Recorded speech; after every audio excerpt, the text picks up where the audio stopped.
Goota ilma Oromoo maqaasaaf seenaasaa yeroo hundaa dhaadnu wallee wallisa isaan barreessaan qalamaan raajeffannee saannu hawwa dargaggummaa ituun akkas ta'e jechuudhaan kayyaannu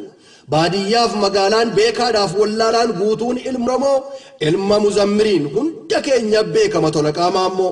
gooti sanyii gootaa Matolaqaa Maammoon akka ilma qabu dhiiroo beektu laata? Irra guddaan keenya du'aa faarsuu malee jiraattu hin beeknu taajjaba dheessine beeknus hin beeknuudha deebiin nuti laannu. Kana sittanniisa maanaasaa dheeressa maarraasee booressa haa ta'u maleessa dinquu sabboontichi ilma Bodayyaasa biyya kamitti argee attamitti baree fide laadachaasa. Dachaasa Maammoo Muzammiri akka carraa ta'ee Dubaay hoggaan deemu bakka gadi aanaa keessa hojjetuun argee yakuma 200 kan ta'u qarqaarree mana san ijaarrate amma darajaa gaariirra jira jechaadha.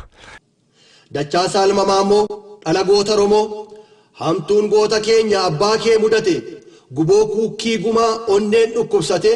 hunduunii xirqana aadee kulkulfate obsuu hin dadhabu garaan kosii baatu dubbiin bulu cooma karaan haa dhiyaatu waa baay'ee seenessee hin haaressuu gadda dubbadhu Dachaasa wanta jettu qabda. የ5 ዓመት ሕፃን ልጅ ሆኜ ነው እኔ አባቴን የተለየሁት በወቅቱ በደረሰበት ቲያትራዊ ማለት ይቻላል በደረሰበት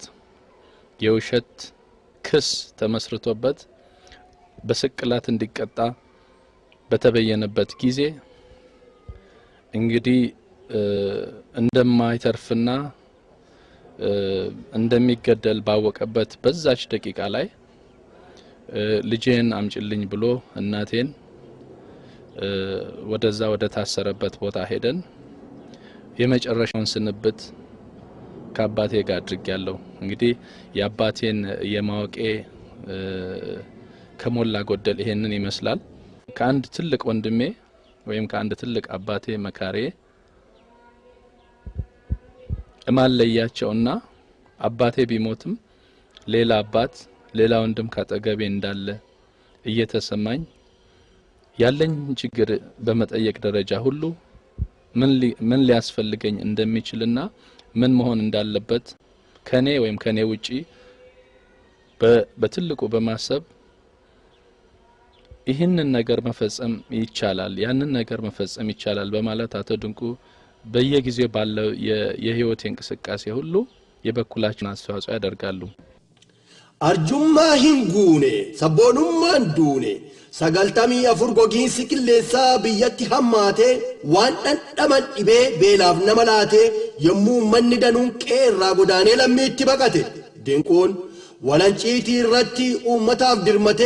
ያደኖ ዲሆቲ ኦልማን ራወቴ ምናን ኩንታላ ዲበለማፍ ቶርባተማ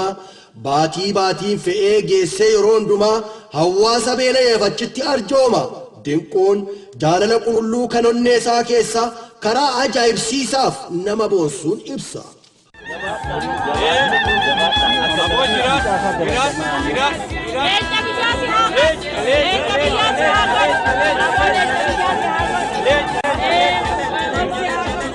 Maa kana qofaree seenaa gadaa Oromoo giti bittaa cabsee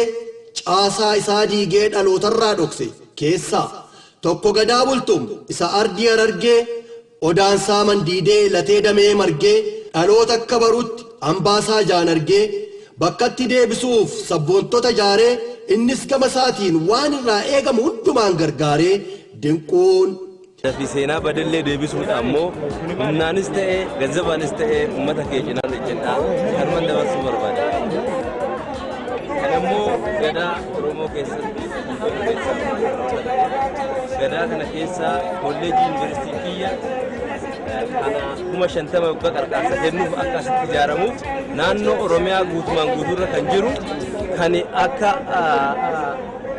أودا بلتوم oda nabi naannota oromiyaa keessatti galma ijaaramuudhaaf qophaa'e san keessatti 250 kennii kennuudhaaf kan qophoofne kanis immoo akka hojjetamee akka hordofnu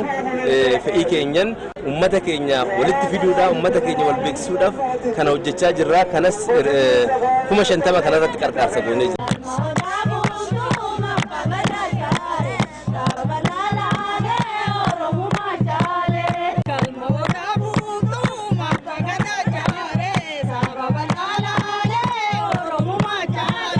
Heeraaf seera Oromoo bakkatti deebisuuf ga'ee isaa taphatee